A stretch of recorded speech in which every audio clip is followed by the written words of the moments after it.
Hello, everyone. It is 12:35 a.m. on Monday, January 31st.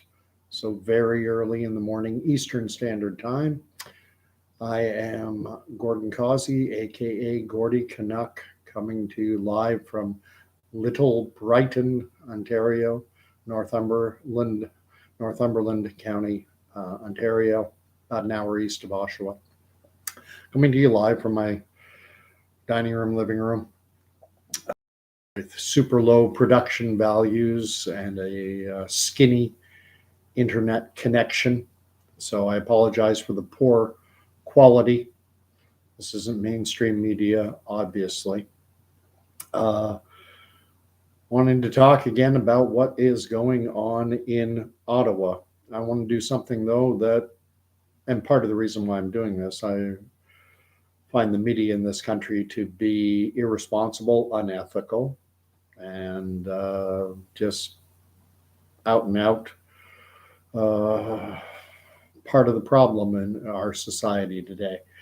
And so I'm going to do something that I wish our media would do. I'm going to declare my bias up front. And my bias is this: I support the protest that's going on in Ottawa. Will the media declare their biases up front when it comes to CTV Global, both of which have received bailout money or subsidies from the federal government? I think it was 2017 or 18, that media, what I'll call traditional media companies in Canada, like the aforementioned Global and CTV, as well as newspapers, Post Media, Globe and Mail, Toronto Star, the traditional or so-called legacy media in Canada, started receiving payments of, I believe the figure is $350 million in total annually to help them survive. Because with digital technology, with the internet, uh, advertising revenues way down, readership way down. And so they were dying, and the government saying, having an independent media is very important, is vital to a democracy, then bought or provided them with subsidies funding. Does this present a conflict of interest? In my opinion, absolutely it does, in particular when you have a situation where the media is reporting on the government. Are they going to bite the hand that feeds them? Right now, there's a protest going on in Ottawa, and we have protesters who are advocating for a restoration of Canadians' constitutional rights. And then we have a government in place that wants to maintain a state of emergency, which allows them to abrogate, to take those rights away. And so we have two sides.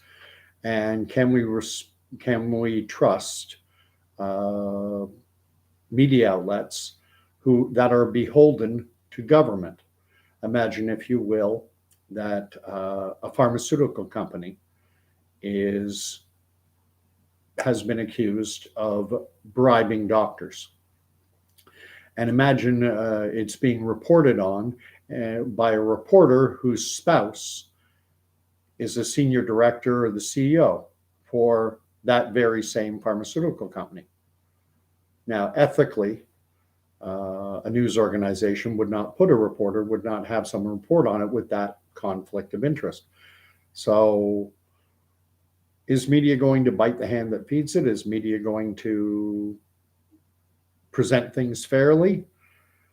They're biased. And a perception of conflict of interest is no different than a conflict of interest.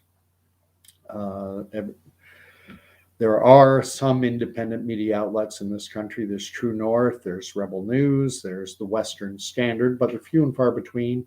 And they don't have the same footprint that the CTV Global and CBC, which is a government-owned media outlet, have. So, with that being said, the question I'm asking now is, what's next in Ottawa? We have the protesters, the truckers and the people supporting them, who are demanding an end to all the mandates. And by the mandates, I'm referring to forced business closures, forced masking, to mandated jabby and more. And they're demanding an end to that. They want things to be done by choice. If a business wants to be closed, they can close their doors, or they can limit capacity. They can do as they wish, but no more mandates. Conversely, or additionally, if a business decided that they wouldn't allow anyone into their establishment unless they're wearing a mask, I'm not a lawyer, so I don't know about the legalities of that, but I wouldn't have an issue with it, because I believe in a free market economy. And I think what would happen then is the market would prevail. Those who want to patronize an establishment that requires patrons to have a mask, they would go to that one, and those that don't want to wear a mask would stay away, and then let the market decide. Well, regardless, that's what the protesters want. The government, of course, wants to maintain the state of emergency, maintain the mandates, and they're not backing down. Prime Minister Trudeau has gone into hiding, or no one seems to know where he is. There's reports that he might even be in BC hiding out. And the story is that he was forced to isolate for, I think, 5 days, because even though he's fully injected and maybe even boosted, I don't know, that one of his children tested positive for COVID. And so being hyper responsible would be the way the media and the way the Liberal Party and Trudeau himself would frame it, being hyper cautious. He's decided to isolate for 5 days. Here's the interesting fact. If a teacher in Ontario, and I know teachers in Ontario, if a teacher in Ontario, fully injected, comes into contact with a positive COVID case, they are told to take a rapid test or a PCR test. And if the result is negative, to keep working and to simply monitor for symptoms. So a teacher in Justin Trudeau's situation would go back to work. But Justin Trudeau has different rules. He's hiding away conveniently at the same time that the protesters descended onto Ottawa. So he's precluded from having to meet with them under the guise that I've got to isolate for 5 days. So what's going to happen now? And obviously, I do not have a crystal ball. I don't know. Nobody knows exactly what's going to happen. But I do expect that the numbers will drop, the number of people in attendance. I don't know about the truckers, but in terms of all the protesters who are there in support, I imagine that a large number of them, a significant percentage, have jobs to go to on today, this coming week. And so I'm expecting the numbers to drop. Additionally, the people of Ottawa have seen their downtown turned into gridlock. You can't get around, apparently. I'm not there, but I'm hearing. I know people who are there. And I also have family members in Ottawa, and it's putting a strain on the city's police resources and everything else. Apparently, cell phone towers are very spotty because everyone's calling, streaming, doing Facebook Lives, what have you, and so the internet is, cell towers are being inundated. So the numbers are going to go down, but I expect that a significant number of the truckers are going to stay. And so the question comes, what happens now? I can envision all kinds of possibilities, and a lot of them are negative. I can see there being some emergency order mandating that, to clear the streets, or for the truckers to leave. Who knows? And my other fear, of course, is with, and I've mentioned this before in previous videos, with the way the media is working, our biased media that is beholden to the government and so is going to push their narrative. They are shining the spotlight very brightly. There are tens of thousands of people there, and we've all seen likely pictures of someone with a Confederate flag or a swastika or other disgusting symbols, racist emblems. And that's who the media, they turn their cameras in that direction. No, there's 10,000 peaceful, wonderful people over here hugging and loving and being nice. Well, we're not going to, we'll focus on this guy carrying a Confederate flag. Likewise, as I understand it, there's the Eternal Flame, which is in front of the Peace Tower, in front of the Parliament buildings, which for some reason has gone out, the non-eternal flame. But there have been people who have been walking in that area.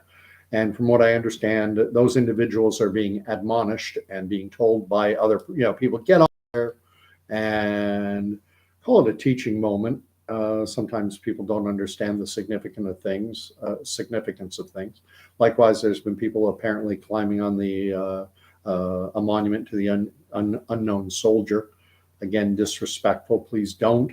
And I get it. A young person may not know the significance of that monument and may think they want to climb up to get a better vantage point. Thankfully, there are individuals there who are calling them out and asking them to come down, from what I understand. No incidents, no problems. Likewise, there was Terry Fox's statue. Wasn't even aware that there was a statue of Terry Fox in the Capitol Hill area, but there is. And tourists over the years have put rainbow flags on it and, take pictures with it and whatever. And during these protests, as I understand it, some have put Canadian flags around it, put a Canadian flag around the statue of Terry Fox around the neck. And I saw CTV calling that defacing. It's interesting. We talk about left and right, which I really don't. Everything's so divisive now, but when there's a common refrain from more conservative-minded Canadians is, so the left now all of a sudden cares about monuments and statues. If it's Sir John A. Macdonald, well, you can do what you want to that one. But unfortunately, this is what the media is going to do. They're going to look for anything negative that they can find. They're going to point the cameras that way. They're going to give it lots of exposure. I was talking my last video about Jagmeet Singh and his deplorable comments that he'd made. There are, by all accounts, tons of Sikh truck drivers in Ottawa. You see them all over social media. God bless social media. But traditional media, you see none. They ignore them because it doesn't fit the narrative that this is a protest by a bunch of extremist white nationalist racists, and so they're going to stay away. And there are a significant number of Sikhs who are in the trucking industry, and as I mentioned before, I believe a number of transport companies are even owned by individuals of the Sikh faith. So the media is going to spin, they're going to manipulate, they're going to try and sway public opinion away from the protest because that's what their masters, the government who funds them, wants. And here I am, nobody, on a crappy internet connection that kind of glitches every now and again, poor lighting, and I'm trying to inject myself into the conversation.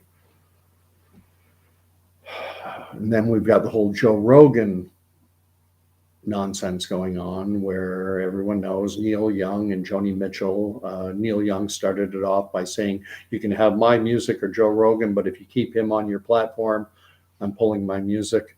And Spotify said, fine. And they got rid of Neil Young's music off their platform or are in the process of doing that. And then Joni Mitchell, another icon, another Canadian baby boomer, 60s generation icon. She joined in with Neil Young. I understand Peter Frampton, who was a 70s rocker, and some others from the 90s that I don't even know. And so a number of artists are calling on Spotify to remove their content from that platform. And the reason they're doing it is because they are accusing Joe Rogan of, by hosting Peter McCulloch, Robert Malone, whoever, that in hosting these individuals, that he is spreading misinformation that is costing people's lives. There's only one narrative allowed in today's world, and I find this distressing. I'm going to leave it though, because I'm doing this on YouTube, and I don't want to be accused of spreading misinformation. So I'm going to spread information that is 100% verifiably true. It's historical. You can research, you can fact check it up the wazoo, and you will see that misinformation is not new to this era. In the 1920s, the Rockefeller Foundation funded in Germany, in the city of Berlin, something called the Kaiser Wilhelm Institute for Anthropology, Human Heredity, and Eugenics, not genetics, eugenics. And for those unfamiliar with the term eugenics, think about horse breeding, how thoroughbred racehorses, the bloodlines, everything like that. You want to ensure the most superior specimens you can in thoroughbred racing. Well, it's taking that whole idea of improving the human race, and the same idea that with horse breeding, but extended to the human realm. You want to eliminate negative traits. You want to eliminate negative genetic anomalies. You won't, and of course, we all know about Hitler and how he had this view of this disgusting, deplorable view of the master race. And at any rate, we all know what happened in Nazi Germany. We just, within the last 2, 3, 4 days, it was a UN Day commemorating, memorializing the Holocaust. As everyone knows, while that institute was founded in the 1920s, the Nazis rose to power in the 1930s. They came to power in 1933, and they put these eugenic ideas into practice somewhat. They started to engage in genocide. They killed 6 million Jews and millions of others as well. And how did that happen? How was that possible? Well, one of the things that the Nazis did, and you can verify this, is under the guise of science, they said that Jewish people were disease spreaders. They spread typhoid. And in 1930s Germany, you were not allowed to say otherwise, because that was a fact. That was scientific fact, backed up by anthropology, genetics, eugenics. And it was in posters, it was on the radio. If you went to the movie theater, there would be newsreels proclaiming it.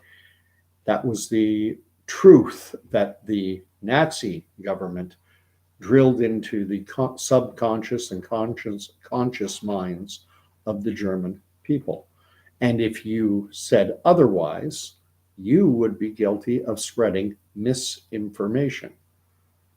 Imagine, if you will, someone's saying, "Oh, those Jews, they spread disease. They're a threat to the health and safety of some good German people." Someone said that. And if another individual came along and said, no, that's garbage. Jews are no different from anyone else. There are brothers and our sisters. There are fellow citizens. You're spreading misinformation. That's not true. Science has proven that they are spreaders of disease. You're dangerous. You need to go away. You need to be quiet. That's what happened in Nazi Germany. And it's a scary, scary notion. Now, this mentality has existed for ages. One of my favorite authors is Kurt Vonnegut Jr. He wrote a book called Slaughterhouse-Five. He said it was one of the best things that ever happened to him for his writing career was that in this book, Slaughterhouse-Five, he had a army chaplain swearing, and that offended a lot of people. And so some organizations, some people wanted his book banned, book burning, which is something the Nazis also did. And his sales went way up. Another famous book is J.D. Salinger's Catcher in the Rye.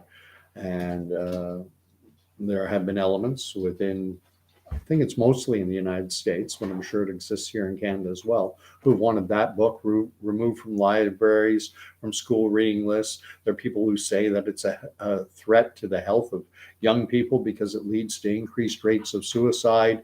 And so, this book should be banned. I've read it.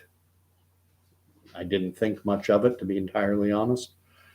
But neither here nor there. Holden Caulfield, whoop-de-doo. But people wanted it banned. And in today's world, there are individuals like Neil Young, like Peter Frampton, like Joni Mitchell, who want Joe Rogan banned. Personally, my own view is, and well, the ironic part is that when people advocated that Catcher in the Rye be banned, if you ask them, have you read it? They go, oh, no, I don't read that kind of garbage. So how do you know it's garbage if you haven't read it?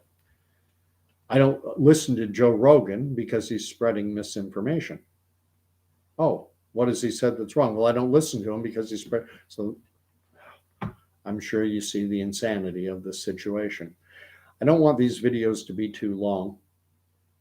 You see Candy the Wonder Pup in the background. Just looking at my little notes here that I scribbled down. Government-funded media, so biased. What's next in Ottawa? Who knows? But I pray everything goes well. I pray that the protesters are allowed to remain, as they should be. And I pray that the government does back down and that we restore the primacy of our Constitution and our Charter of Rights and Freedoms. And so we can once again gather. We can shop without a mask or do whatever we want without a mask, that we can get back to the way things were in 2019 and earlier. How hopeful am I? Honestly, not very. Covered Joe Rogan and his people saying he's spreading misinformation without listening to him. So that's the end. Have a great night, everyone. We'll see what the coming week brings. I'll probably do this again in another day or two, and it'll be same old crappy internet connection that I have, same crappy lighting. This may be going though. I just left the military. I voluntarily released from the military in June of 2021, this past June. And for the last little bit of my military career, we were allowed to grow beards, and I did a couple times, but you would have to keep it trimmed to a certain level. And now I wondered what it would like now that I've taken a bit of a break from working. I wonder what it would be like to go full ZZ Top and or full Amish, but I'm not liking it. It's getting too out of control. So anyway, If you want to leave a comment, leave a comment. If you want to like it, like it. If you want to share it, feel free. And we need to start talking. We need to start living. We need to start having fun again. Talk to you later. Bye now.